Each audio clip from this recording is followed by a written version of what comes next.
invited guests, ladies and gentlemen. Allow me to begin by expressing gratitude to President Abdel Fattah al-Sisi for the warm welcome and the hospitality afforded to us since our arrival.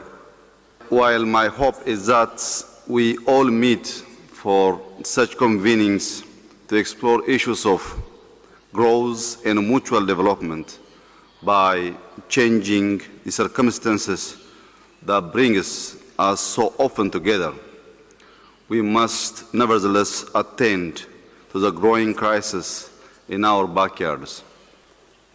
Our sisterly nation of Sudan is bleeding.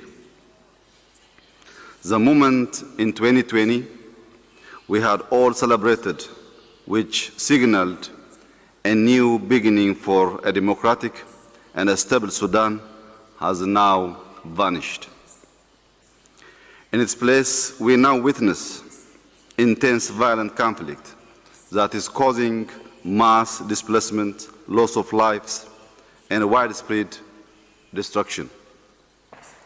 It is not for lack of platforms and avenues of dialogue that this conflict persists, but for lack of foresight.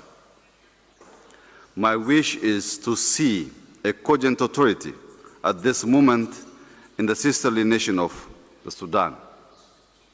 We must not allow the violence to continue in a state of perpetuity as this crisis no more remains contained within the borders of the country.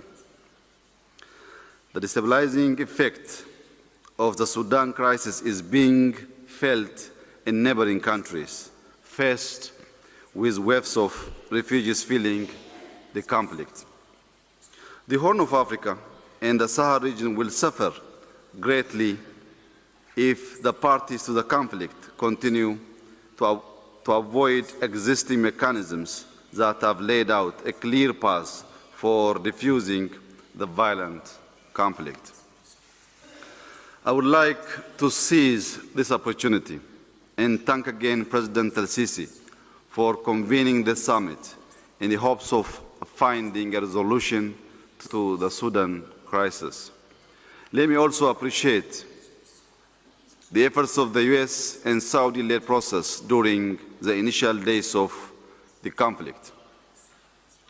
I would like to underline that such processes, including today's summit, need to align with the IGAD-led and African Union-supported existing initiative. The IGAD initiative has laid out potential pathways, and it's imperative for stakeholders to provide the necessary reinforcement. Excellencies, complex and sensitive cases like the Sudan crisis can only be successful through a consolidated approach.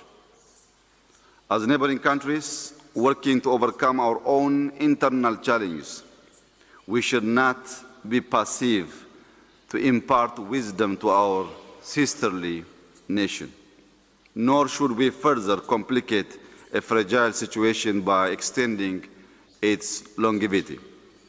In conclusion, Ethiopia once again calls for, firstly, an unconditional and indefinite ceasefire. Secondly, immediate delivery of humanitarian assistance to all beneficiaries affected by the violent conflict.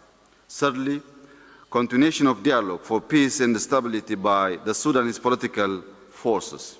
And fourthly, development of a transitional arrangement for comprehensive peace to manifest in the Sudan.